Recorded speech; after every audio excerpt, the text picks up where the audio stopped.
This isn't your average business podcast, and he's not your average host. This is the James Altucher Show. Today on the James Altucher Show. You know, when I was going through hard times in my life where I really felt like I didn't have anywhere to turn, I felt clamped down on ideas. I think what was really happening to me was that, and this is going to sound kind of corny, but my heart was not talking to my mind. The mind is what sees the world and comes up with ideas and solutions, but it's the heart that sort of tells you you're moving in the right direction or you're moving in the wrong direction. You know how like you have an idea, but it doesn't feel right. Oh, everybody's telling you this is a great opportunity, but you know what? Something feels off. And it's when the heart and the mind really connect that I know I'm going in the right direction, that I'm about to not only flourish, but thrive. And it was such a pleasure to talk to this next guest, Mark Divine, ex-Navy SEAL, wrote a great new book called Staring Down the Wolf. And the wolf, obviously, is the fears and the obstacles we often encounter during the way. And I know you can say to yourself, well, a lot of people have written about facing fear and being resilient and, writing about obstacles. But Mark has a very special perspective. He's a very successful entrepreneur. He's a martial arts expert. But most of all, we all go through hardships. It doesn't matter whether you're in the middle of an actual physical battlefield or whether you're simply trying to support your family and the world seems against you. Talking about the specific ways Mark introduced his heart and his mind so that he can go on the path which he's on now, the path of helping people, the path of successful entrepreneurship, the path of successful creativity. This is really so important to all of us, so important to me. I hope you enjoy listening to Mark as much as I enjoyed talking to him. As always, give me feedback. Let me know what you think.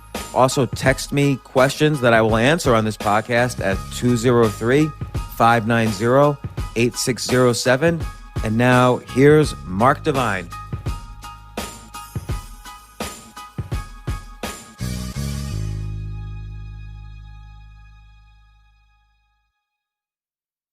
Once again, friend of the podcast, Mark Divine, welcome on the show. Thank you, James. Fantastic. You're the author of the excellent book, Staring Down the Wolf, 7 Leadership Commitments That Forge Elite Teams. But I don't know if that accurately describes the book, and I'll explain why in a second. This is an excellent book for anybody to read, particularly in difficult times, which we're in right now. Mm-hmm. And basically, you're a retired Navy SEAL officer. You have the organization SEALFIT, an unbeatable mind. You have trained thousands of aspiring military special operators and business leaders. Founder and CEO of Courage Foundation, where your team helps heal veterans afflicted with post-traumatic stress. Mark, we're all going through post-traumatic stress right now, as a society. Yes. Actually, we're just getting stressed. I don't think we've gotten to the post-traumatic part yet because we're not through it, right? So everyone's just, in absolute fear, and their sympathetic nervous systems are just getting hammered, and their minds are just racing out of control. And people are making, inferior decisions as a result. Yeah, and it seems like from the beginning this has happened, but everything has just kept escalating and escalating and escalating. Like in the beginning, there was first the fears like, oh no, should I go outside? What's this virus all about? And so there was this fear from that. Then every day there were more and more restrictions, and we thought, okay, this is it. But then there would be the next level of restrictions until there was a total lockdown. And then as we stopped getting locked down, I felt like it became very partisan, which was disappointing to me. Like instead of being accurate news about medicines and vaccines and rise of new deaths or new cases or new hospitalizations, it was just like, why is it the case that one set of states became more locked down than other sets of states with all the same data? Now there's the protests, which, on the one hand, and I try to explain this to my daughters, there's peaceful protests, there's looters, and there's rioters, but and they're different. And I even spoke to Brooklyn Pro President Eric Adams, among others, who agreed with me. This is a guy who spent 22 years on the police force. He's an African American. He's been protesting, but he even told me we've identified people who are not peaceful protesters, who are in it to loot or in it to cause chaos, and we've identified them. But my kids still don't understand peaceful protest doesn't mean the same thing as killing people who get in the way of rioting. And now that also we've been reopening, every day on the news, I'm seeing there's a surge in cases. But if I ask the question, but has there been a surge in testing, which would mean, of course, there's a surge in testing. Of course. Right. What are other indicators that might be useful? Like, are there daily new deaths rising? Is the daily new hospitalizations rising? Because I'm not seeing it.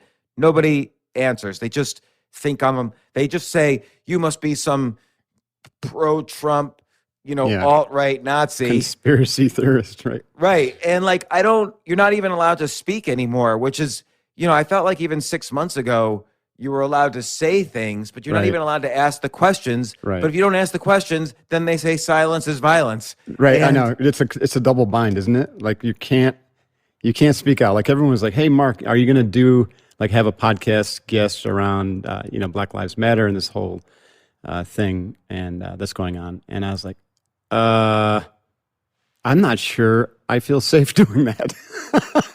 I'm afraid of what will come out of my mouth, even though I'm like, I think it was absolutely tragic. And I believe there's racism across the world, right? It's not, it's not something that is limited to Western white people. And if I say that, as a public statement, people are like, wait a minute. But it's true. Racism, it stems from fear and separation.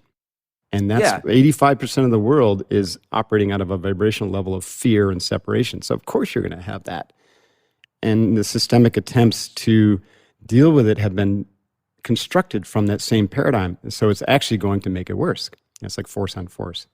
Yeah, and then I see all the I feel like if you try like no matter what you do, depending on who you are, you're classified as either a racist or not a racist. First off, I never try to convince anybody of anything because why should I be obligated to convince other individuals of something? Yeah, that just comes off as righteousness, right? And I think it's better to look for truths in between everyone's opinion. So like my MO is to think about this, to research it, to write thoughts down. And then if I don't have a voice or a platform for a situation, I send to people who do. And if they respond, great. If they don't, fine. Maybe they have other solutions or maybe I missed something. And then I try to educate my family and also the listeners. Like I try to bring on, people from different walks of life who maybe can explain the situation from their perspective. And I get an opportunity to ask questions. But now we're kind of being battled on all sides. And it's like, you see Nancy Pelosi, and I have nothing against her. I actually been a Democrat. I've never voted really, but I've been Democratic leanings all my life. But I'm also for some conservative policies. There's no reason to respond to just one menu of beliefs and believe 100% of them. And I even had the Libertarian candidate for vice president on, but I just feel battled on all sides, and I'm starting to feel the stress from this, because it's so different from the life we were all living just 3 months ago. It's incredible how fast it's escalated, and I think it's going to get worse. And the fact that it's an election year, and I think this is just a massive power play being played out at all levels. And it's more than just trying to bring Trump down. I think it's really to transform the nature of government in a way that is much more socialistic, and maybe even beyond that. But because consider, you said earlier, it's very wise. There is a big distinct difference between a peaceful protest for an outrageous, heinous act, where we don't know anything about the background of why those two were having, why the police officer and Floyd, were involved in that. Somebody does, but we don't. But it doesn't matter. It was a heinous act, and it was horrific to watch, and it brought tears to my eye. And everyone everybody feels that, and everyone who's sane stands in solidarity with those who were suffering from that. And I totally applaud, our right to stand up and peacefully say, hey, this is wrong. Now's the time to do something about it. I don't need another pork-laden bill thrown at it. I need some serious discussion about what's going on here. But then, you're going to have just the idiots capitalized on that for looting. But it's the third part you mentioned that scares me, because most of the violent people are bought and paid for political gain. That's my opinion, but I think there's a lot of evidence to back that up. I don't know if you have any thoughts on that. Yeah, well, like in New York City, there was a woman and a man arrested for throwing a Molotov cocktail at a police cruiser. Right. And this is where... Like, who happens to just have a Molotov cocktail hanging around in their car? You know what I mean? Right. Well, I didn't know that. I thought maybe it's easy to make a Molotov cocktail. No. But Eric Adams, the Brooklyn Borough president, he's running for mayor of New York City next year. He explained to me it's not that easy to make a Molotov cocktail. He was in the police for 22 years. This is a serious thing. Like and he said there were cars being planted around they already knew this. There were cars being planted around the city so that the looters or whoever this extreme organization is could distract the police 2 blocks away, loot over here, cause chaos over here, and then they have cars placed earlier during the day that they can escape it. So the police have already identified this. For some reason, it's not as much in the news. I've also seen this vaguely in the news. Because the news wants to support the fear, and I think they support that agenda too. Mass media. I don't know. I mean, anything beyond saying that kind of verges into conspiracy speak, and I don't play in that realm, but I just think that it's the mindset. They don't want to expose those things because I don't think they feel like it's going to benefit them, right? Yeah. It's more beneficial to have the fear, to have the chaos, maybe to have regime change, and then they can pat themselves on the back and say, okay, good job. All of our work is paid off. But to expose, here's another anecdotal example. One of the women who works for me said that her nephew or something was on, they have like these little apps. And so she got the alert, and she's got the alert to go get paid to join the riots. And her job was to smash windows. And so she went and started smashing windows just because that's what her marching orders were. And her... Wait, she got an alert somehow on text, or yeah, I think like either or text Telegram? or Slack, right? Whatever media message they use, Telegram. How did they know to alert her? Because she had signed up, right? So Okay. I don't know. Maybe she was a protester, a peaceful protester, and somehow she got flagged or tagged or signed something, right? And then they got her, and then now she gets drawn into this thing. I don't know if it's Antifa or any of these organizations could be behind it. So she gets the alert to go to the protest, and now her job is to agitate with a sledgehammer and to break glass, store windows, cars. And her mother or grandmother sees her on TV and calls the cops. Right?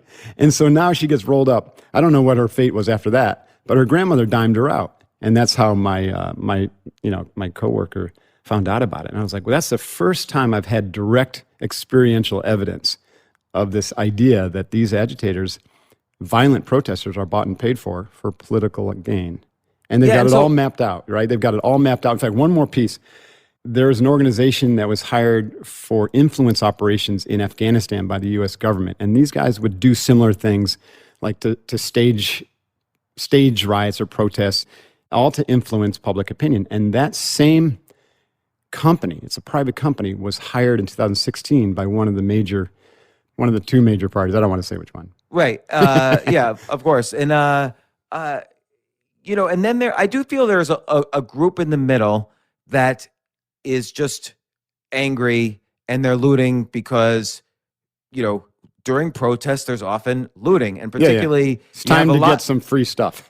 Right. And then, the other thing that disturbs me is, like, the other day I posted something about hypocrisy, and I was like, my wife, my wife lived in Africa for 3 years, and she and her family took hydroxychloroquine every single day as a prophylaxis against getting malaria. Now, in Africa, you would often take chloroquine, but in some areas of Africa, there's resistance from malaria with chloroquine, so they took hydroxychloroquine. But the hypocrisy was, she would tweet about that and get the tweets censored.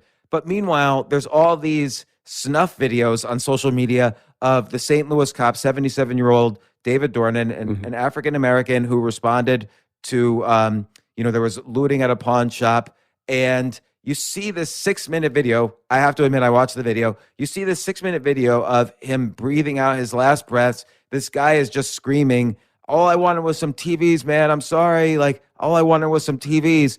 So that's all over Twitter. My kids could see it. Your kids could see it. And I don't know if you remember when we were kids, there was a video called Faces of Death that I couldn't even get a hold of. It was considered so traumatizing. I remember that, yeah. And this is worse now. And that stuff is not censored on any social media. But if you mention hydroxychloroquine, even if you are just stating your own experience with it, you're censored.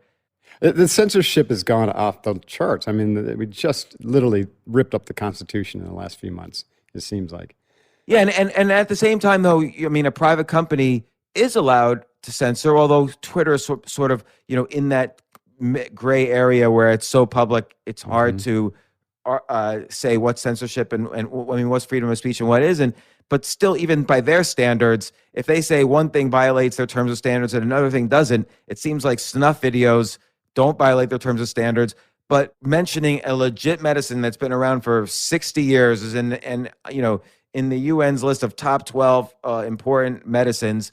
I know. Well, here's another one. There was a documentary someone sent me, and I go to click on it, and it had already been taken down. And so I said, hey, this isn't even here. And they said, oh, let me look. And they found it on Vimeo, and it was titled Plandemic. And I watched it. I thought it was actually very interesting. I don't know the veracity of everything, but it was basically about how, the academia and big pharma have become so corrupt because of the money flows that they're all in bed together, and how Dr. Fauci was somehow involved in profiting off of this whole thing, right? Not just him, but there are people who are profiting off of COVID-19. And so it was obviously a conspiracy theory, but the woman who was doing the documentary and the person interviewing her had been fired for trying to expose, this corruption and hypocrisy. And I can't remember. I think it had to do with the another pandemic.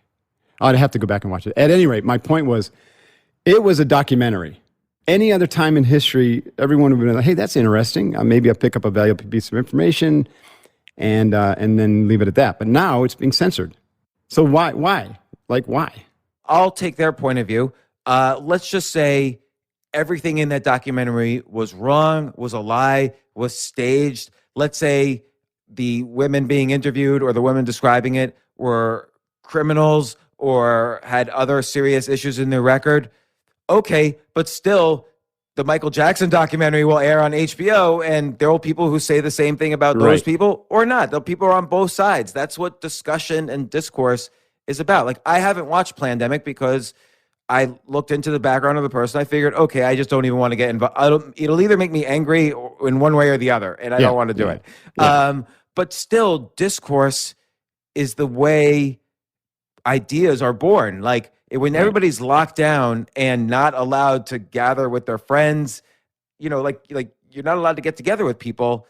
There's a lack of discourse, and there's a lack of people to say, hey, like my daughter comes up to me, and I don't mean to put her on the spot. I have 4 daughters, so it's okay. They won't know which one I'm talking about. She said, but she asked a legitimate question, which is that Martin Luther King said people riot because they feel unheard. So I do my due diligence, and I read every one of Martin Luther King's speeches from the 1950s on, and I find the speeches he wrote in Montgomery in 1956, where he talks about how nonviolence and love are the key, and violence will never do anything other than create chaos for future generations.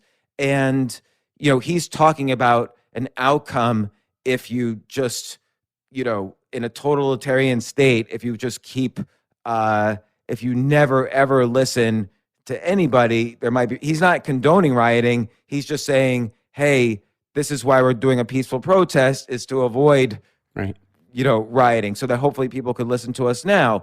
But we've just gone straight into looting, and we've told our kids that I shouldn't say we, but our kids have been told that they should justify this.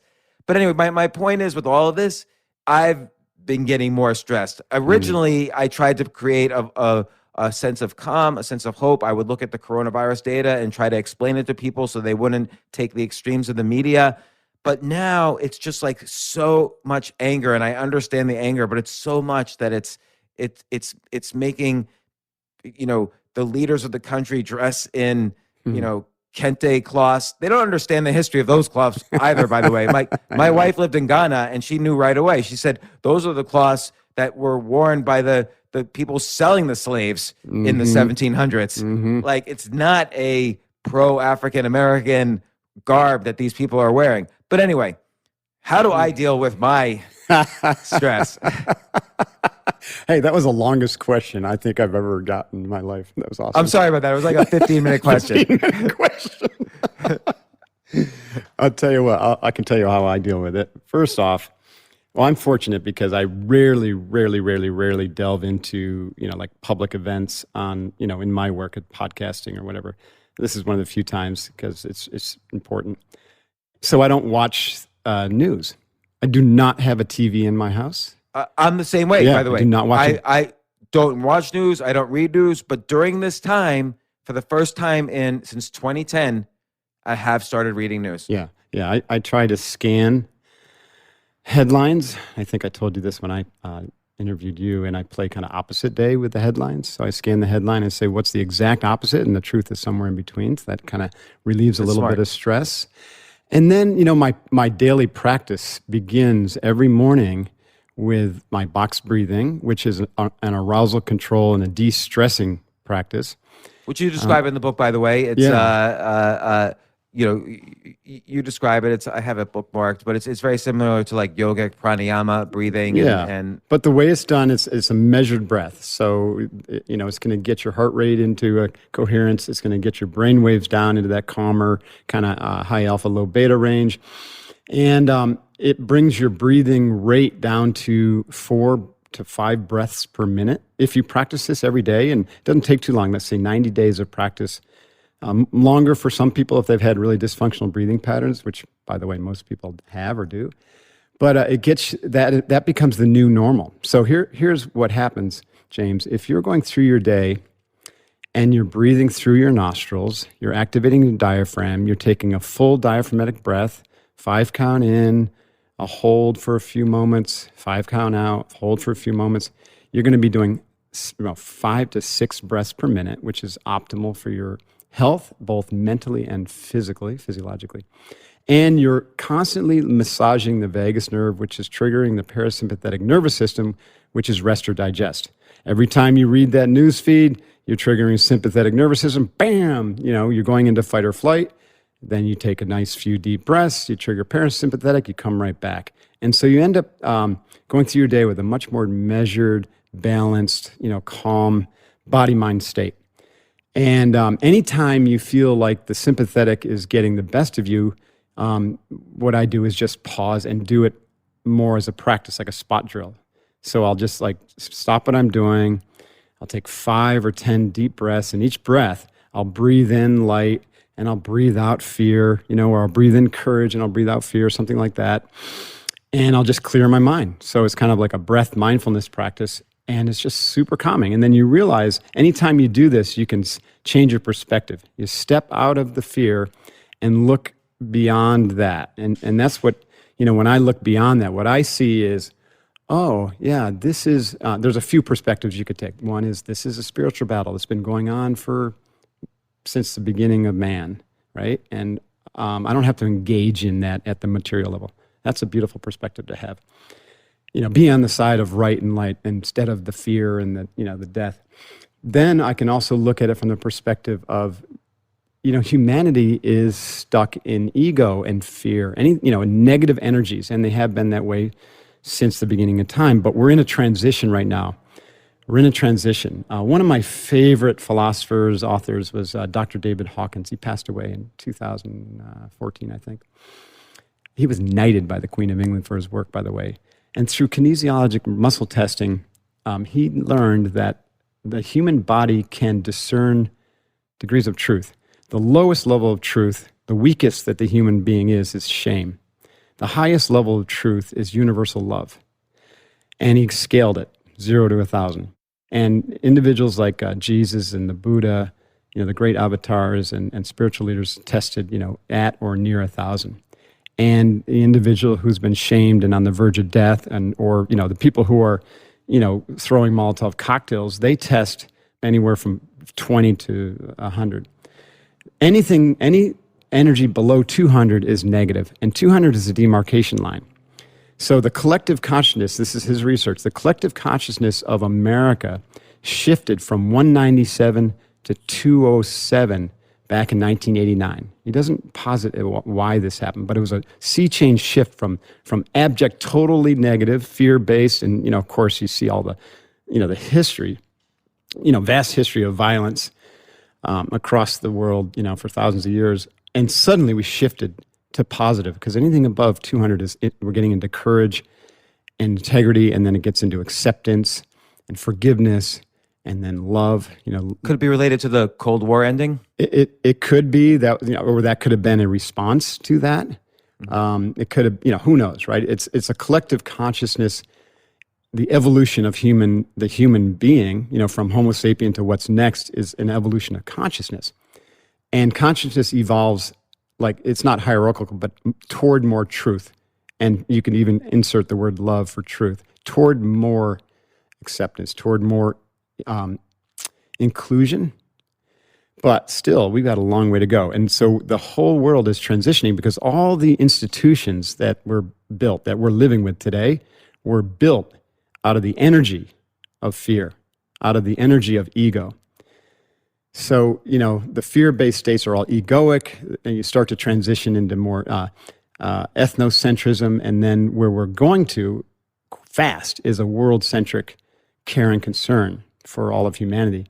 But the old institutions, there's going to be claw marks all over the place as they cling to to their power structures. I don't care whether we're talking about corporations that are, soon disappearing because they're clinging to old ways, or governmental systems, like, a police force that just won't admit that there might be a problem there, just clinging. At any rate, it's fascinating, because that's a perspective. When I take that perspective, it brings me calm, and I look at it and say, okay, be prepared, but don't fear. And so I train every day to prepare. I've done that my whole life. Right? The more you sweat in peace, the less you bleed in war. That's kind of the Navy SEAL mentality. So every day I train with my meditation, visualization. I train my martial arts. I train physically, hardcore with my SEALFIT operator workouts. I spend about 3 hours a day minimum training. And that makes me feel really confident that I can handle any situation that comes, and that through that training I'm bleeding off all the stress, physically, mentally, and emotionally. Can I ask you a couple questions about that? Of course. I obviously do not train 3 hours a day. I do try to be physically healthy. Like I always try to sleep 8 hours a day. I try to eat well, not overeat, eat healthy food. I try to move, make sure I'm moving. It doesn't mean working out in the gym necessarily, but it means I'm moving and strain myself at least at some point during the day, but not for 3 hours. And part of it is because I feel like 3 hours would be too much time for me. I feel like I'm addicted to relevance in the world, which takes away, to some extent, I'm realizing, from focusing on my own health and kind of the things immediately around me. Just curious about your thoughts on that. Yeah, I mean, maybe my training plan sounds a little extreme for a lot of people, but it makes sense to me. I'm a warrior. And I train warriors, and I train leaders to have a warrior mindset, and I must lead by example. But the more I train, the more, and when I say train, I mean also practicing, and that's spread throughout the day, James. So, 20 minutes in the morning of my box breathing practice, and some imagery work. Okay, so 30 minutes total.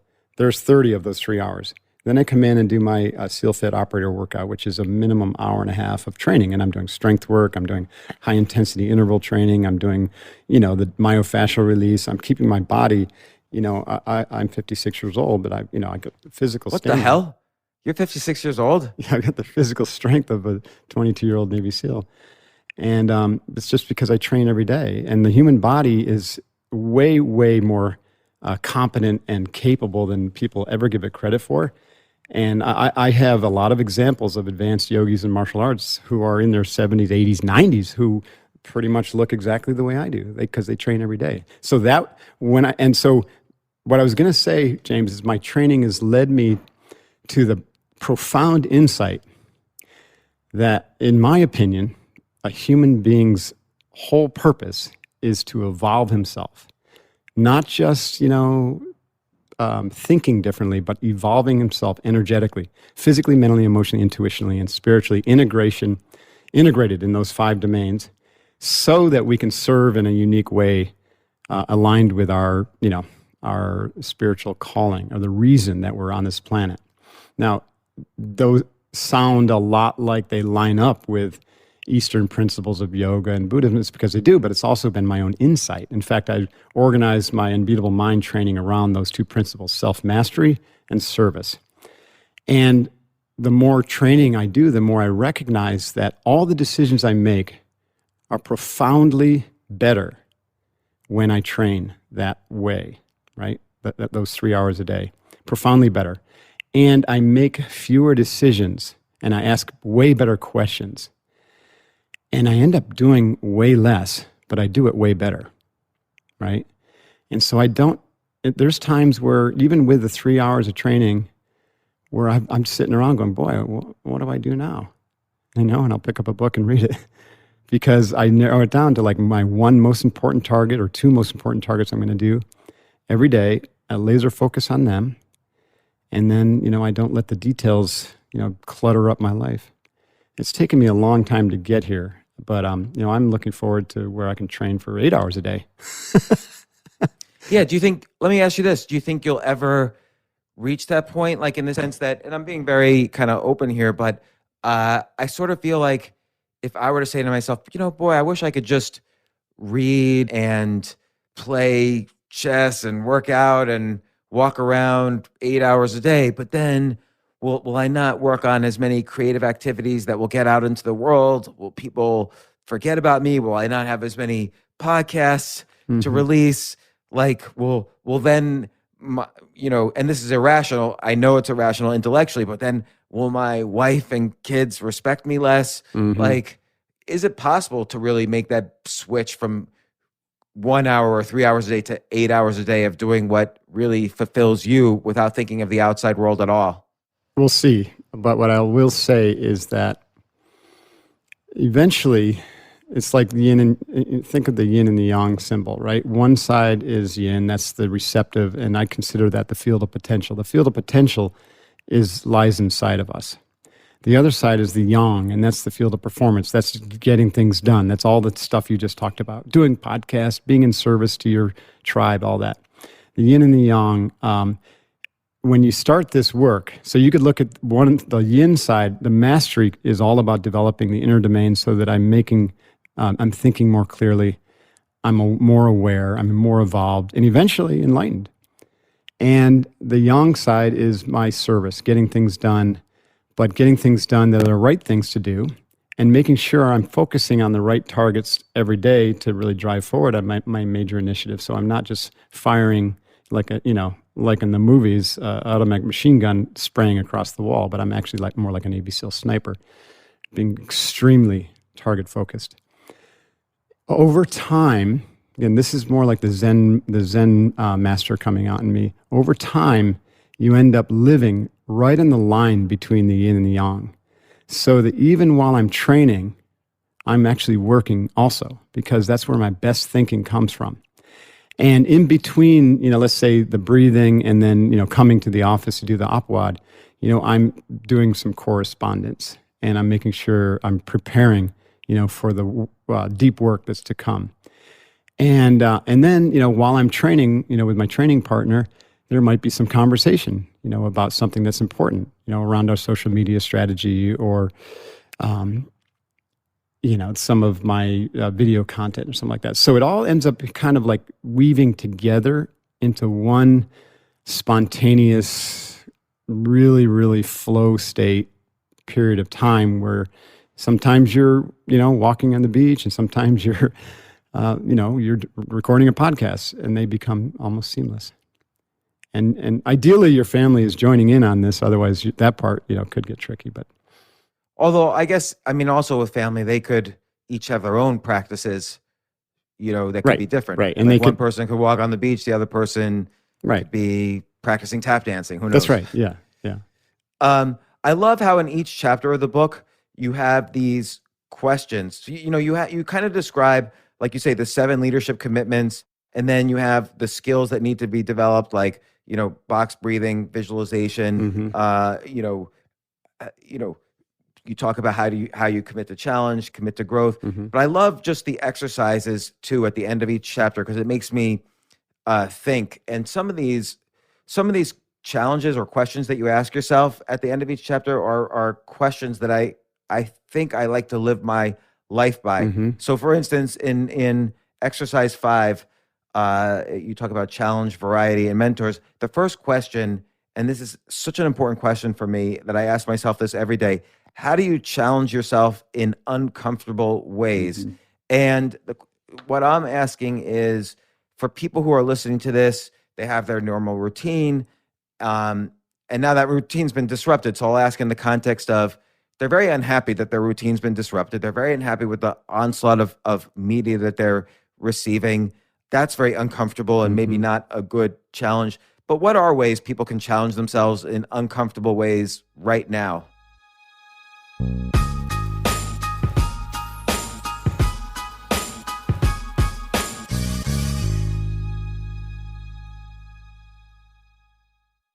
A lot of times people ask me, what podcast do I listen to? And without hesitation, I always say the Jordan Harbinger Show. Jordan has on the best guests, such interesting topics. He asks the right questions. Every question that I would ask, he asks. Recently had on Malcolm Gladwell, all about how we're so bad at reading the emotions of people. And we think we're good, but Malcolm Gladwell points out that's the reason why we're so bad. So he gives great techniques and tips. Such a great episode, such a great podcast. Malcolm Gladwell episode is episode 256. Go listen to the Jordan Harbinger Show.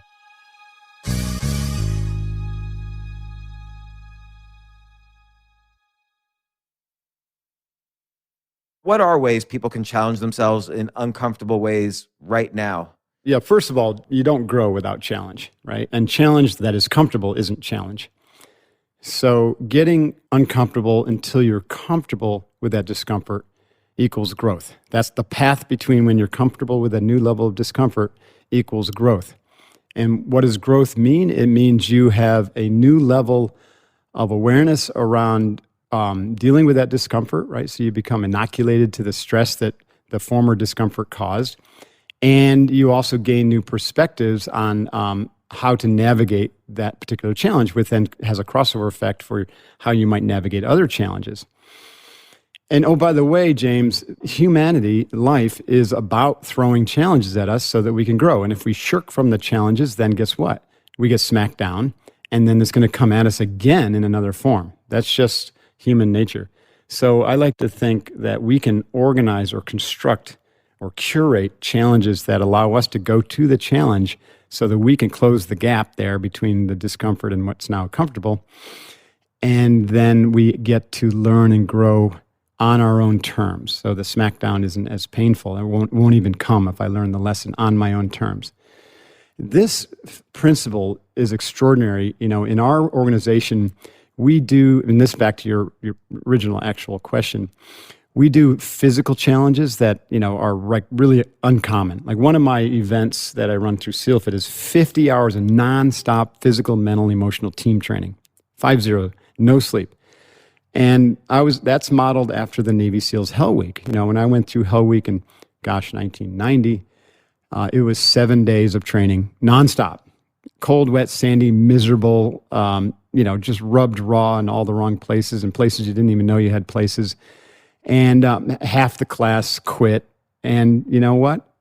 On Friday, my boat crew and I got secured early because we were just able to stay present and just knock down one target at a time. And it was such a profoundly transformative experience to know that I can handle 7 days, no sleep, around the clock training. That's to prepare Navy SEALs for the discomfort of combat when people are trying to take your head off. Well, guess what? What if you can do that as a civilian and come through that. And there's like the rest of your life, you'll know that you can handle pretty much anything, any crisis. And you also know that you know, the best way to do that is to be, you know, with the team, you know, to help others, you know, all the lessons that come out of that. So that's one. Maybe that's on the distant end, but we have, you know, hundreds and hundreds of people every year go through those programs and are transformed by them. I guess, Mark, like how I've kind of reframed this current crisis starting from the lockdown period is as kind of a training. It's kind of a crucible, right? Uncomfortable. Right. And like every time I felt like, you know, every time I felt irrationally stressed or overstressed, I kind of reminded myself, look, everybody's going through this. So the challenge for me here is not necessarily to squash my stress, but to do things that would override the stress, Sure. like service to others, or as corny as it sounds, feeling grateful, or, you know, spending time with my children and so on. So I always tried to recognize when I was, you know, feeling the stress that everyone else was feeling, and then to do something to counteract it. Yeah, I really like that. And you're right. We call this a crucible. A crucible is anything where you know, the pressure is turned up, and you know, when you enter that, you know, you're gonna have to transform, or it's not gonna go well. So you're right. We're undergoing a crucible now, and it feels different because everyone had gotten complacent. What I'm telling you, or what I'm suggesting, is that it's a mindset to think that things didn't used to change. They changed, just not as quickly and not maybe as violently. And B, that it wasn't important to develop resilience against stress, right? And so you can use this time right now to wake up to the new reality, which has always been a reality, that the human condition is always about change, and that you know, if you don't become resilient to that, then you're going to keep getting smacked down, and the stress is going to continue to build, and that leads to ill health and imbalance and problems. So we can use this time to do that, to change. Yeah, no, I agree. And so there's this societal thing that it's making us all feel uncomfortable, and that's something we can experience, and just being aware, oh, this is a good opportunity for training for the future. That's great. What are some other just like things you can do in daily life that will make you uncomfortable? And obviously each day or week it's going to be different, but what are some ways people could think about, how can I put uncomfortable situations in my path so that I can train from them and get better from them? So there's some really simple ones. First off, you know, I believe that, you know, pretty much the first thing you do every morning, you should do something that challenges you and makes you feel good. So take a cold shower, as cold as possible, right? And that's nothing new. A lot of people have said, yeah, that makes sense. So do that every morning. A lot of people were frustrated because they couldn't go to their gym or their yoga studio, and that's a bummer. But you know, we have this philosophy that wherever you are, there's your gym.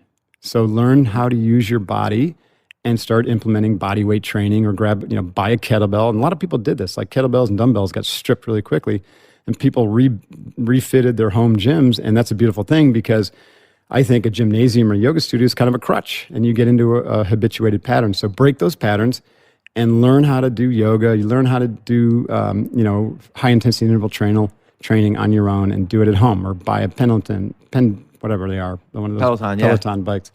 So that's the second, is train. The third is, and this is profound, I think, it was for me, is that just to recognize how much time you spent just running around, distracting yourself with the habits that you had before. And I, like when we went into shutdown, I was immediately struck with just how much time that I spent, you know, driving to and from Aikido, driving to and from the yoga studio, driving to and from work, driving, you know, running around to the store here and there and the other places.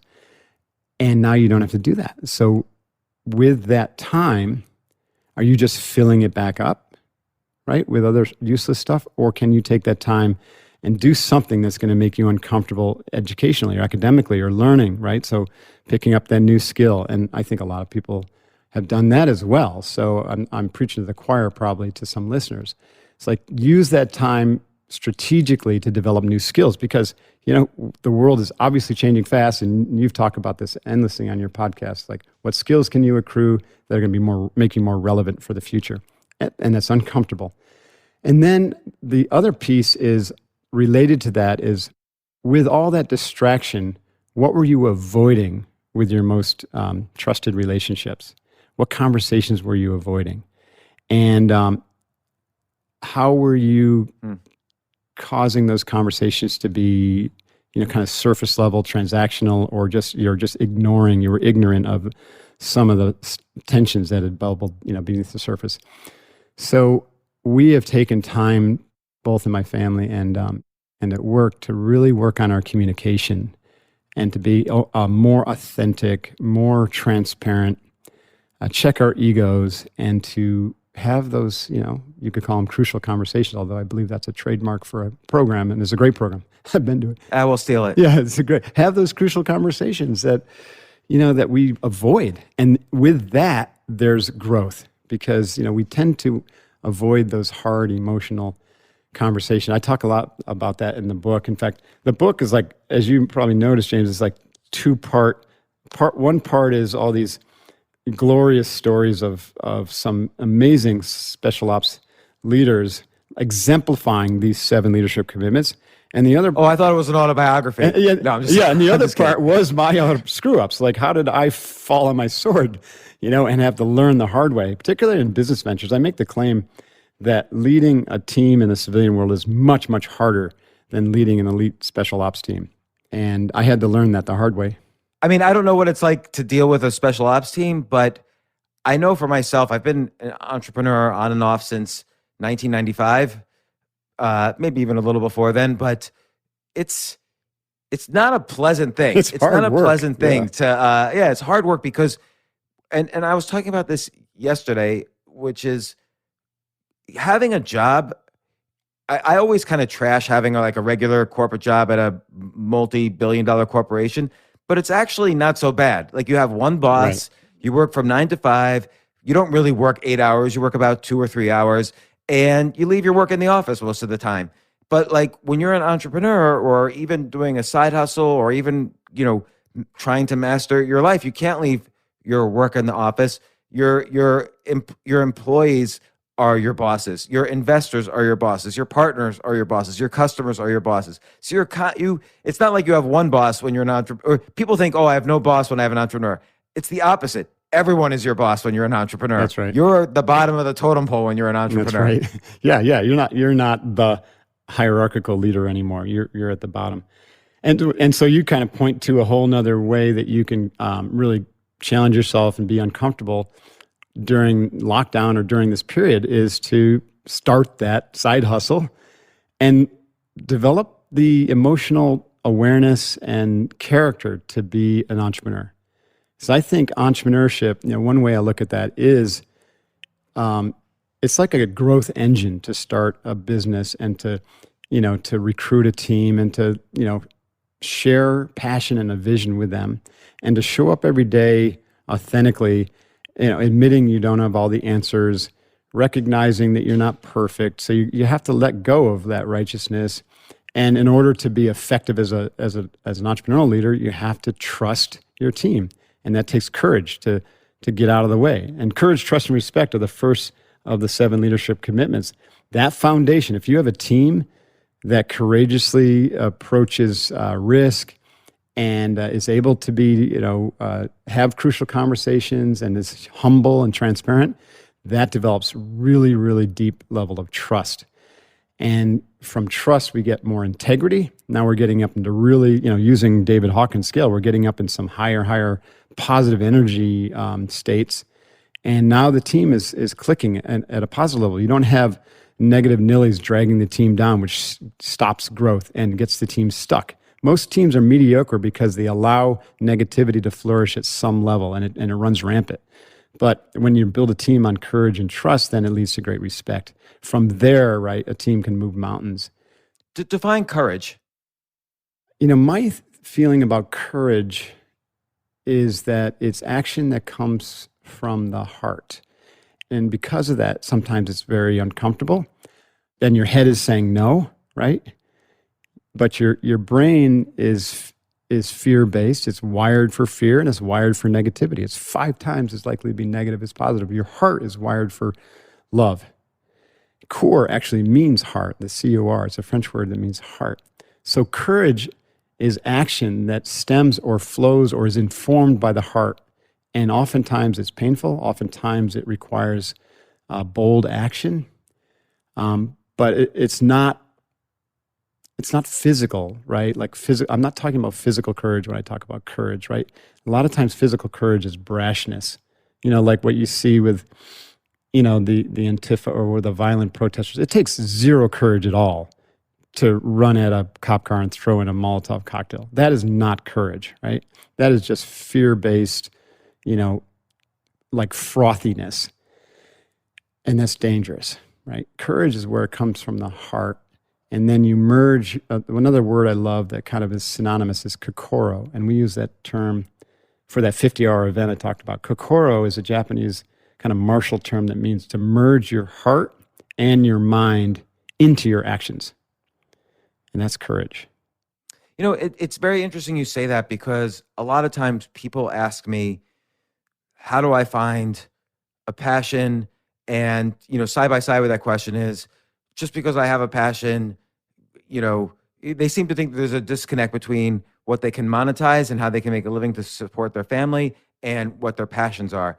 And I always look at it almost exactly how you were saying, like, where does your heart connect with your mind? Mm-hmm. So I might say to myself, I love, back in the 90s, I loved making websites. I thought this was a new entertainment medium, and I wanted to be a creative in life, and that was what made me excited. Like I would dream about it, like new things I can do with this new technology, the web, and then I realized, okay, other companies are going to start needing websites, so that's coming from the mind. That I'm making a rational deduction based on what I'm seeing in society. And I was able to merge the two. Mm-hmm. Oh, I'll make websites for other companies and charge for it. And that's where the heart meets the mind. So I was able to make a living. But it doesn't even have to be so direct. Like I might have a passion about some type of business strategy. And it might be the case that buying laundromats in every major city in the country, it might be intellectually the way I fulfill this passionate idea I have about some sort of business strategy. And that's another way the heart can meet Absolutely. the mind. Right. But it is important for the heart to meet the mind, or else you'll just be second best to the people who are implementing that strategy of heart meeting mind. Agree 100%. And if you're just operating from the mind, you're going to be stuck in ego. And ego is tricky. It's a lot of traps, and it's very seductive, and it'll lead you down the wrong road. But the heart like tampers the ego, and the ego is not bad. It just needs to be tamed and then brought into line. And the heart's the way to do that. I think a lot of the back to our earlier discussion, a lot of the institutions, much of the energy that we're seeing is all like it's all either intellectual, like the elite intellectuals one side, or thug intellectualism, which is more of like a social movement, right? Like a communist social movement. You have one elite, Karl Marx or Hegel or some of these guys, and then you have the movement, which is basically a collective mindset, but it's all from the head, right? It's just this thought. It's a story that things are going to be better, right? And we saw how that worked out with Mao Zedong. We saw how that worked out with Stalin. Tens of millions of people dead. But everyone who was brainwashed with that idea in the beginning thought it was a good idea, but it wasn't coming from the heart, because the idea was one of separation. It was one of us better than them, or someone else is the cause of my problems. Anytime you have that dualistic perception of I'm right, you're wrong, or I'm better than my ideas are better than their ideas, or someone else is the cause of my suffering, then you're operating out of ego, and it's negative, and it's going to lead to destruction. But what if my ideas really are better than the other person's? You can go, your ideas can be better, but inclusive, right, of the other person. So that's kind of like another one of my teachers is Ken Wilber in integral theory. And the idea here is that human beings evolve through stages of development. And this is well proven in transpersonal psychology. And all the stages up to integral or below integration are stages of some form of separation. And so like the words I use, and I have this in the first chapter of the book, are the plateaus. So the first plateau is basically survival thinking. So a lot of people in this country are operating out of that survival mode, right? And it's very, very egotistical. It is, built upon, just basically day by day, just, grabbing or taking, what you can to get to the next day. You know what I mean? So paycheck to paycheck, or, I'm living on the dole, or, I require the government service. That's like survival mode thinking. And it tends to be very fear-based. The second stage of development I call the protector. And this is someone who wants to protect the status quo. This is ego and ethnocentric. So like an intense nationalism is the protector. I want to protect this idea of make America great again, or I want to protect, my ideal. You see this played out, like my football team is better than your football team, and people will go to fisticuffs over that. That's the second stage of development. And about maybe 30 to 40% of America's in that second stage. The third stage is the achiever. So you and we have doses of all these stages, but if you bear with me, I'll explain how they all come together. So the achiever is the entrepreneur, is someone who wants to go out and change the world and create the first website development company, and it's all good. And so the achiever has a dose of world centrism, especially now because we can serve the world through the internet and because of the connectivity, but we can also get pulled down into protecting our status quo, or like you said, my idea is better than your idea, which is not optimal. It's not the highest form of human thinking. The fourth stage is the equalizer, and this is kind of what we see playing out. You see equalizers fighting protectors. The equalizers are like the green meme, new age spirituality, environmental activism, that type of stuff. And you might think, well, this is pretty evolved, Mark. And the problem with the equalizer is they demonize everyone who's not an equalizer. They demonize the achiever, right? The corporate entrepreneur. They demonize the protector, right? As being, either religious, all right, or, just part of the government system. And a lot of times the equalizer is actually operating out of survival mode or protecting their status quo, right? So it still separates. It's still a me versus you, us versus them. The only stage of development where we grow out of that, finally, is the integrator or integral level. And this is where suddenly you're able to see the survivor, the protector, the achiever, and the equalizer in you, playing out in your life, and you begin to integrate the positive aspects of those while eradicating the negative or the shadow aspects of those. Because your shadow side, your emotional shadow, will show up differently at each one of these levels, right? So each one of these stages of development has a positive and a negative correlate.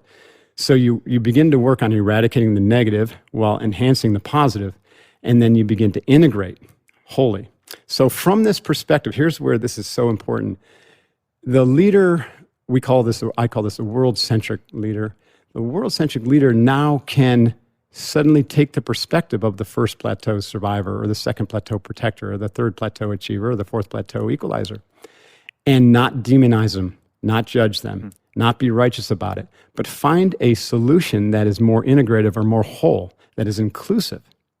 So as an entrepreneur achiever, you can say, operating from the integral fifth plateau level, stepping into your third plateau achiever self, you can look at your ideas and say, this is a good idea. Doesn't mean that other person's got a bad idea. That would be a judgment. But this idea, could be, I can include him or her or that in my worldview and not have to look at it as like a threat, right?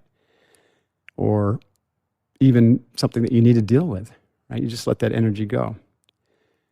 In conversations, communications, in relationships, in leadership, this is profound because you're going to have people on your team who are operating at all of these different stages of development. Some of them stabilized, some of them triggered, and you're going to be able to navigate that much more effectively because you're going to be able to say, oh, yeah, this person's operating out of their second plateau protector ego, and they're just going to dig their heels in because they're protecting this pet belief. They haven't really had to challenge that idea. So let me, do an Aikido move and just allow that energy to pass by me and I'm going to open up a better question, open up a better conversation with a better question that's going to evolve this current conversation up to world centric again, right? I love this perspective, and can I give you a specific case relevant to today? Sure. So let's say, I mean, you can take either side of this, but let's say right now in the media, today's headlines are there's a second surge of cases, particularly happening in states that reopened earlier. And so you go one level deeper, and my question for people who ask me this is, okay, yes, there are more cases of coronavirus, but there's also more testing of coronavirus. So more testing is going to show more cases, but show me maybe what is a better indicator? Like it seems like daily new hospitalizations are going down still, or daily new deaths are going down still. So I'm not sure.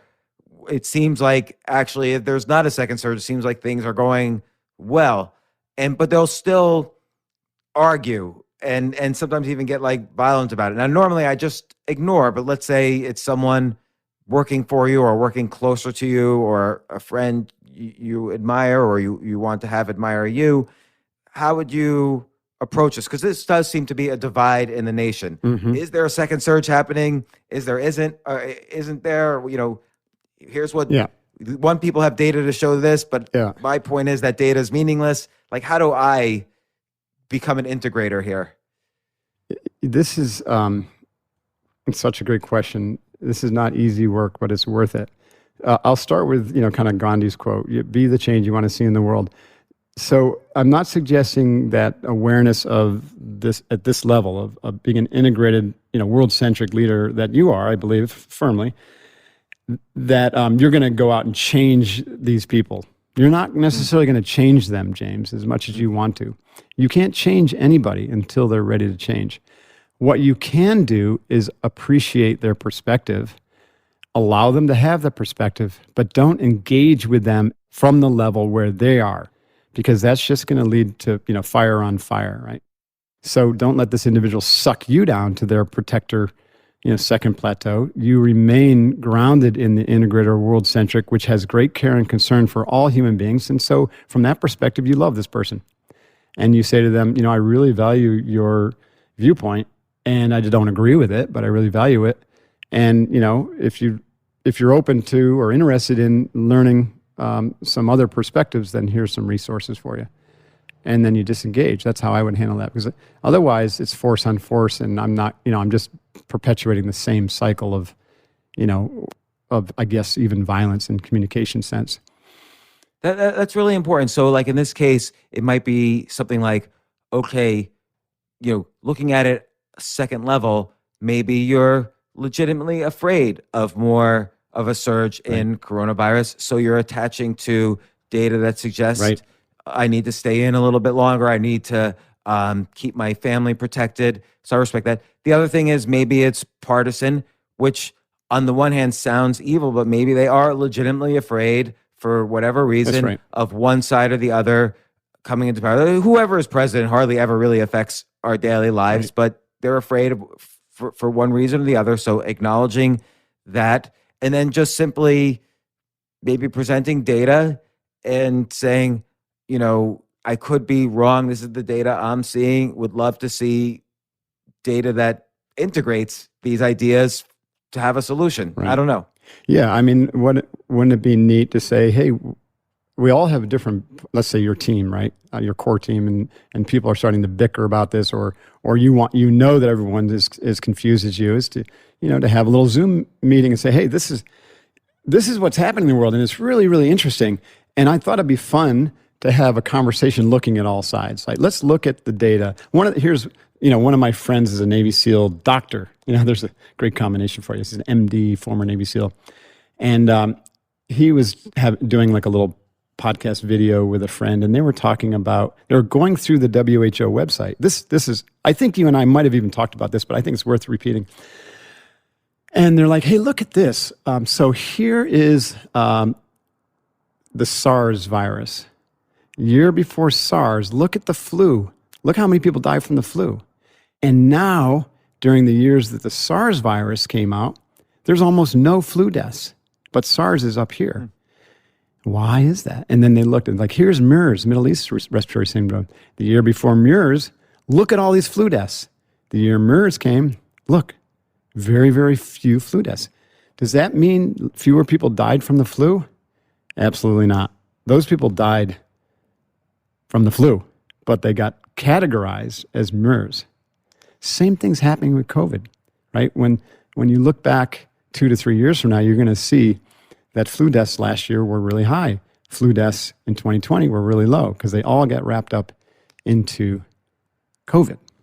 So when I look at that, I'm like, wow, that's not a conspiracy theory probably. That's just statisticians doing what they do. And we both have heard stories about, how, and it's even come out in the press about how people are classifying these as kind of bogus because everybody who's dying, in a hospital, and they're infected, they're being classified as death by COVID, but maybe they died of a heart attack or some other cause, you know what I mean? Maybe the COVID triggered some other cause of death because they were morbidly, ready to die anyways.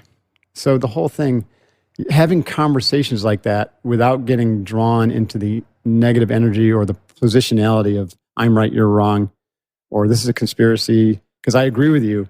I think, politicians are driven for power, but I believe in a general sense, they all think they're doing the right thing from their perspective, right? From their positions. So to cut them a break, right? It's not like some evil conspiracy that Gavin Newsom has, made it harder to reopen in California than, let's say Wyoming, which has 0 cases or whatever. He really believes he's doing the right thing. I've even met Gavin. He's a good guy. I don't agree with the principles, but I can cut him that slack and just try to understand his perspective. He's coming from the perspective of trying to save every single person. Right. Whereas I would come from the perspective is look at the economic cost of shutting down all the restaurants that are never going to reopen, and what's the toll going to be on that in terms of suicide and mental health issues, and how many people are going to die from the economic shutdown. I wonder if they'll ever do that study, Right. And do you get frustrated when people push back on that? Because those are reasonable questions. I ask those questions as well. I do, but I try not to engage in that line of discussion with people who aren't willing to listen to it because it's fruitless. So I want to, I just love all the questions you ask in the book, and it's kind of even how you're, approaching your philosophy in this podcast. Mm-hmm. But like in your exercise number 6, it's the chapter Curiosity, Innovation, and Simplicity. Mm-hmm. Your first question is, or it's not quite a question, but it's an activity. Get curious about something new that will challenge your brain to expand its creativity muscles. Make a list of things you're interested in learning or are passionate about and want to explore. Then put them through your model to call the list down, blah, blah, blah. So if people are in kind of a standard routine, or they're just sucked up into fear or the media or what's going on with their friends and family, it's that kind of pushes, takes up all the real estate in their brain.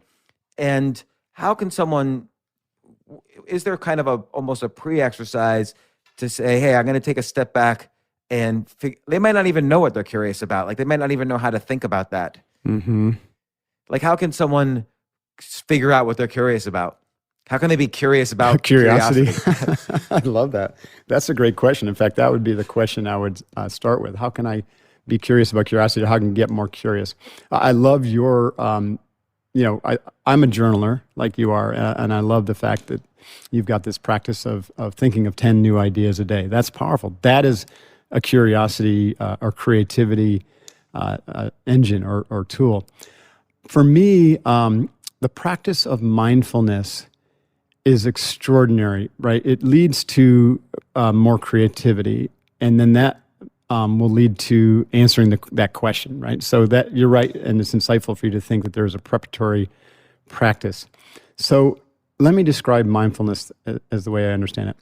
We live kind of in like 2 worlds simultaneously. One is the world of content, right? This is the world of thought, thinking, and those thoughts get elaborated into these dramatic dramas and stories, and we just repeat them in these loops day after day.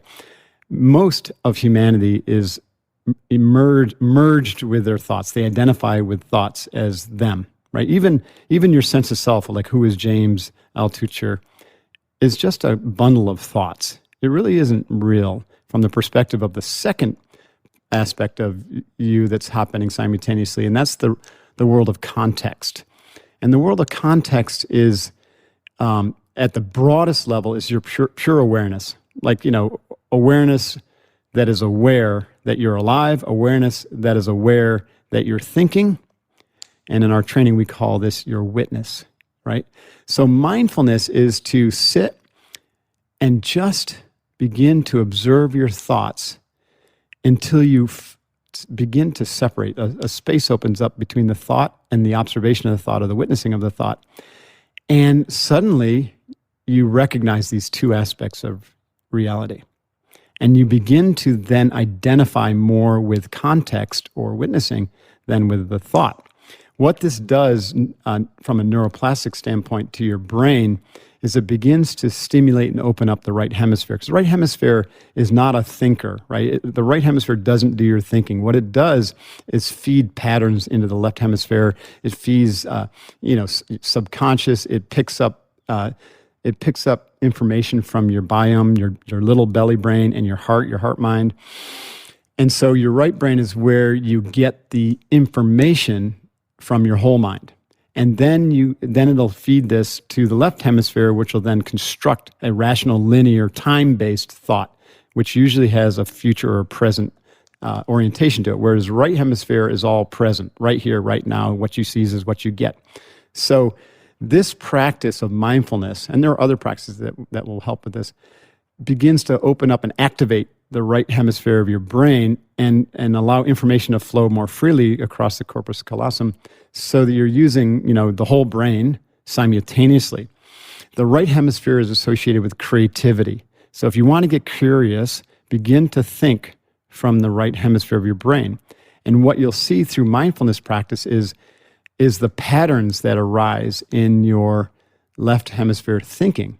And so you'll begin to curate the quality and the quantity and the directionality of the thought.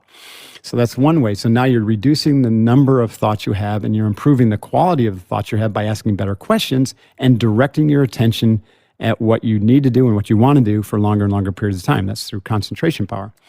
But simultaneously, because you're able to pick up the information that's coming from your heart, which is, the home of your soul, that's what's going to tell you what you're passionate about. And what you're passionate about and what you need to be doing on this planet, right? What you're calling, or what the Buddhists would call your dharma, that information resides in your heart.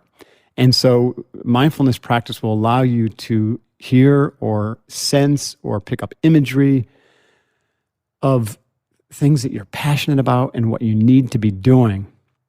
And that's what's going to inform what you should get curious about and what you should learn or do next.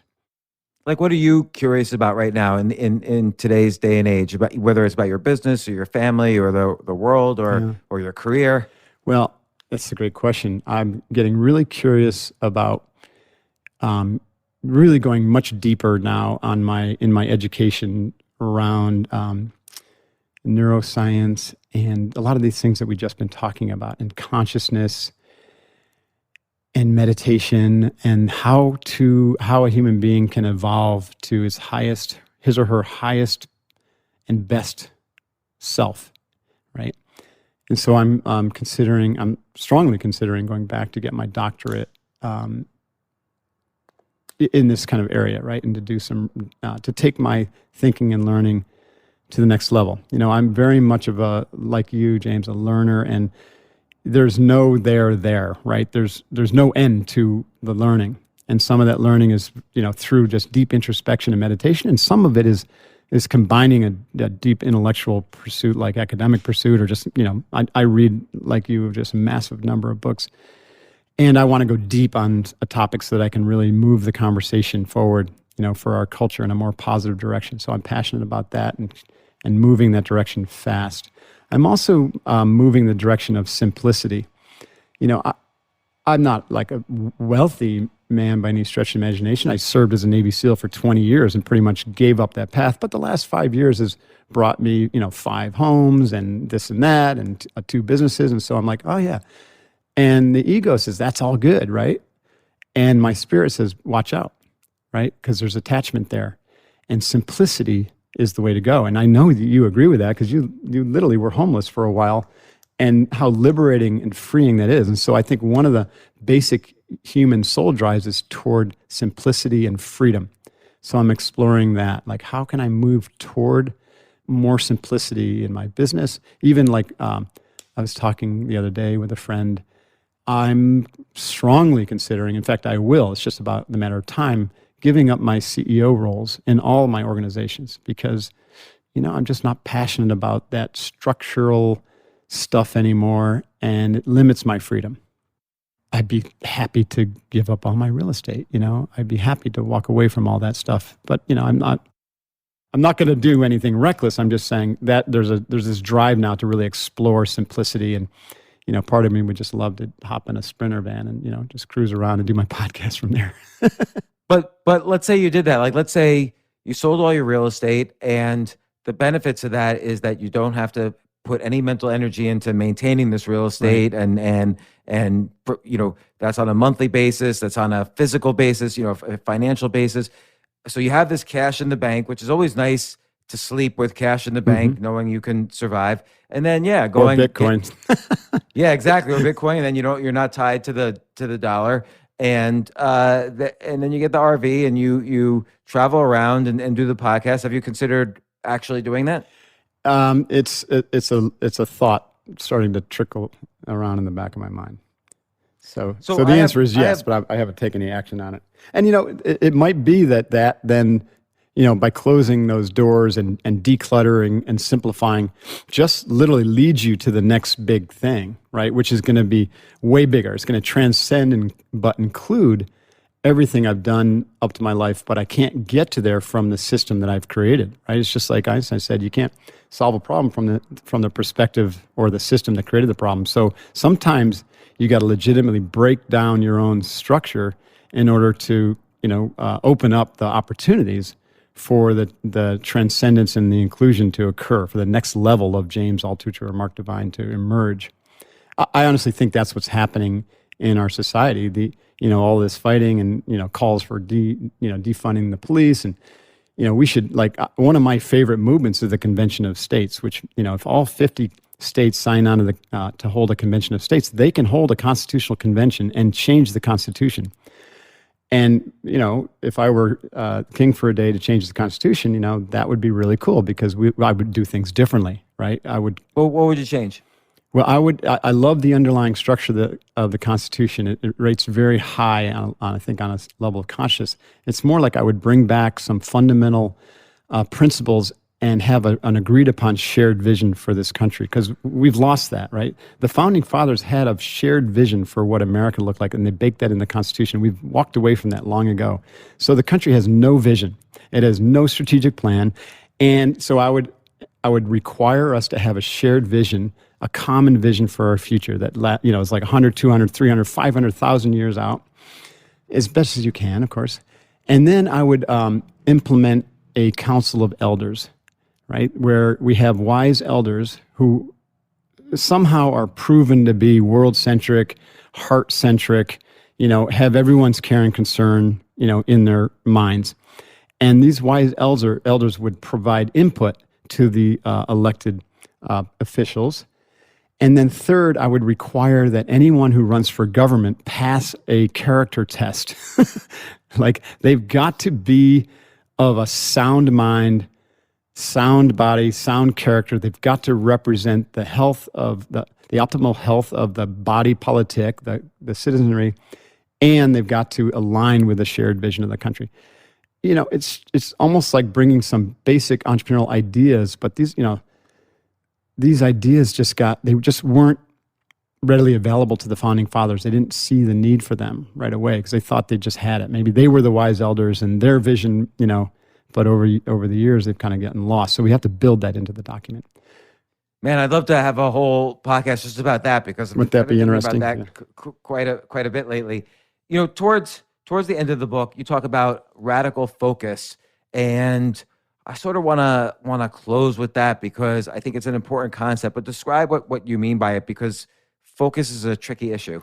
It sure is. So I use that term because, like a Navy SEAL, a sniper has to have radical focus, but a sniper doesn't operate alone. He's got a spotter. The spotter is actually, this is kind of like the difference between mindfulness and concentration training.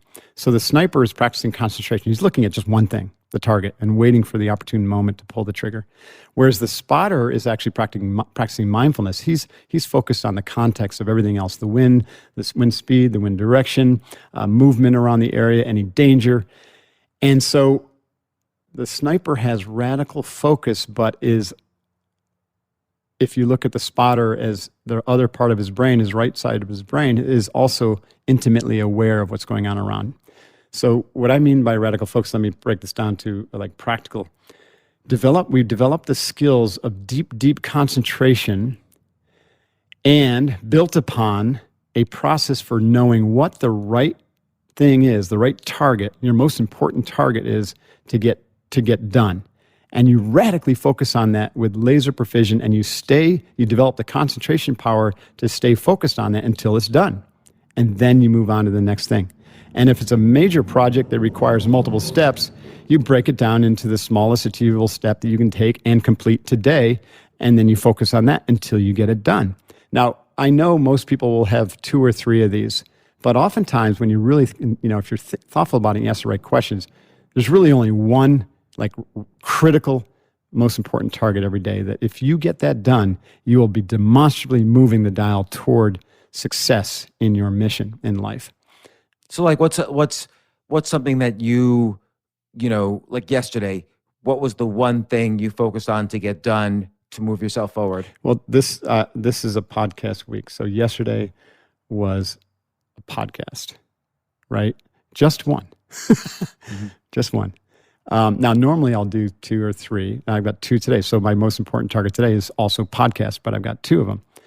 So you won't feel bad though, I've got these 2 podcasts, I'm not doing writing, or I'm not doing as much working out. But that's my most important target. I'm not saying that's all I do.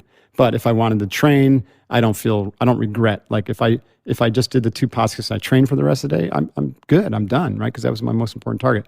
But I've got extra time today, so I'll be doing some writing. This is a creative week, and I'll be doing some writing. But there's something interesting there, which is that, like, a lot of times people say, well, I got to do these 2 podcasts, but then they'll feel bad, like they're not doing the 10 other things they'd like to be doing. I think it's second level thinking to say, hey, it's okay to focus on one thing today. It means I'm going to sacrifice other things. Right. I can't regret that. Exactly. Regrets, just suck you back down into negative territory. I think, James, that most people just do way too many things. They try to take on way too many things, and so they do them poorly. One of the sayings we had in the SEALs is the way you do anything is the way you do everything. So if you're doing too many things poorly, then you're even doing the important things poorly, like your relationships or taking care of your health or, right? Whatever it is. Yeah, no. So focus on the most important target and do it with all your energy, 100% focus. Knock it out of the park. And if you do that day in and day out, you'll end up being extraordinary. If you try to do too many things and you do a mediocre job on all those things, then you'll never be extraordinary. You're just going to be common like everybody else. So we got to learn to laser focus on the right targets at the right time for the right reasons. Get them done with all of your heart and mind concentrated on that effort, the best you can do, and try to improve that every day through a process of improvement. And so that means, like, for a podcast, like, there's preparation, just like there's preparation, there's visualization, there's thinking about what you want, there's some research. It's not like just an hour and a half or 2 hours of chat. And then there's the post podcast, and I'm not going to spend a lick of time editing or doing it. I have other people do all that, just like you do. But I am going to recapitulate it. I'm going to think back what went well, what could I improve. Is there some follow-up with James? Make some notes, maybe send a couple of emails out, and then so there, a podcast could be 4 hours of work if you put it together, and that requires a lot of focus and concentration. So people take too many things on, and then they regret when they don't get the whole task done, and then they feel bad if they get, if the feedback is not great or if they didn't do a great job. But I think it's a great point, though, to take a bigger perspective and say, hey, if I just do this one thing today very well, and if I have that philosophy every day, then it doesn't matter what I might have missed. Over the years, the benefits of doing one thing every day as well as I can with this radical focus, right, those will compound rather than just simply add to what a list of things I've done in life. It'll compound to make me a better person, a better influence in society and in my family and so on. And that radical focus pays off. It compounds. It does. And then the awareness or the mindful part of you is, guess what? While you're doing that, things happen, right? Requests are going to come in, interruptions will happen, and so you have to be mindful and deal with them. I'm not saying being a jerk and ignore them, but be mindful and not reactive, right? And so if someone came and made a request, my old reactionary self would be like, yeah, sure, yeah, let's talk about that later. And I just agreed to something. Whereas now I have a set of focusing questions that I've learned to say. And the first one is, hey, let me reflect on it. I'll think about it later. Right now I'm focusing on this. And then, or I'll say, thank you. Now's not a good time, right? We can, ask me again some other time. Then I'll ask, what action right now is going to get me closer to my vision or back on track, right? And so then I'll answer that question, and then I'll come back to that. So again, like we talked about and what you're alluding to with the book and the questions, like I think the quality of your life is going to be dictated by the quality of the questions you ask, and then the quality of your mind and your ability to create that space between the content and the context, the thoughts and the witness, so that you can, in the SEALs we called it PBTA, so that anytime something hits, like COVID, if it's a big thing like COVID or social unrest, or even if it's just a small thing, like your mother-in-law calling and nagging on you, you don't immediately spin into reaction. You pause, that's the P. You breathe into it. We talked about the breath triggering the parasympathetic, the arousal conditions slowing down. And now your brain is slowing down and you're connecting back to the witness, and you're like, oh yeah, I can see how I was just getting spun up by my mother-in-law, and it was activating that loop, and I'm not going to go there. So I breathe into it, and then I think about that. It's like, okay, what can I do right now? What can I say that's going to come from love? It's going to be the world-centric fifth plateau version of Mark. And then I'll deliver that communication, and I take responsibility for how it lands, right? Not just how it's delivered. And then I act. I deliver it, right? And then I deploy what the SEALs or the military calls the OODA loop. I observe how that went. Oh, it didn't go so well. She's now spinning out of control, right?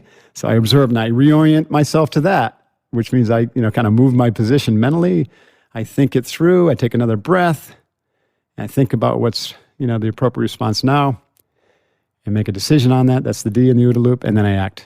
So PBTA and the OODA loop have been really powerful kind of mental models for me. Well, Mark Divine, author of Staring Down the Wolf, I 7 leadership commitments that forge elite teams.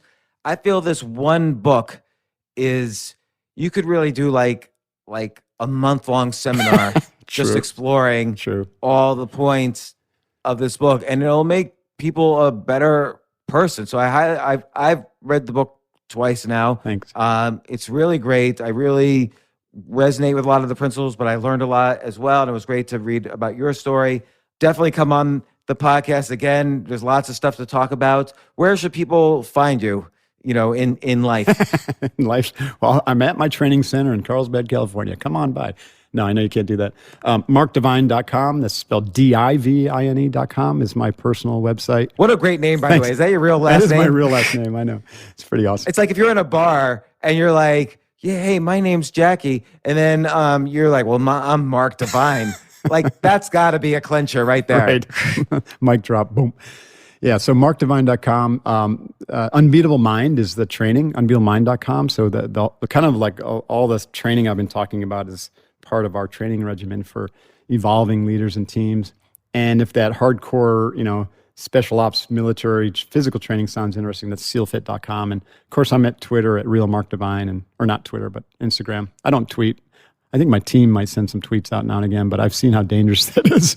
I used to be a good dangerous. Kind of an associate or peer with Coach Greg Glassman. Man, he tweeted. What is it? Tweeted. Literally, I think it's like 6 or 7 letters, and it was the end of his career. Like he had to step down as CEO of CrossFit. Wow. Oh yeah, that was just the other day, yesterday, just this weekend. Well, and J.K. Rowling is going through that. She wrote a whole essay of how just liking a tweet by accident, and let's say you believe her, like she was doing research for a crime novel, and she was studying one person who had been, beaten or hurt or whatever, and she liked instead of screenshotted. Like normally she screenshots tweets for later research. She liked by accident. And that created this huge thing that she's still going through, where people are like burning Harry Potter books now. Yeah, we're in the character assassination age, for some reason. Yeah, it's crazy. Well, Mark, thanks so much, and I look forward to the next time. I always feel like it's an ongoing conversation, and I really appreciate you coming on and doing this. Yeah, no, I appreciate you, James. It's been great. You're doing great work, and let me know how we can serve you further, or any of your tribe. Hoo-yah. Thank you. Take care.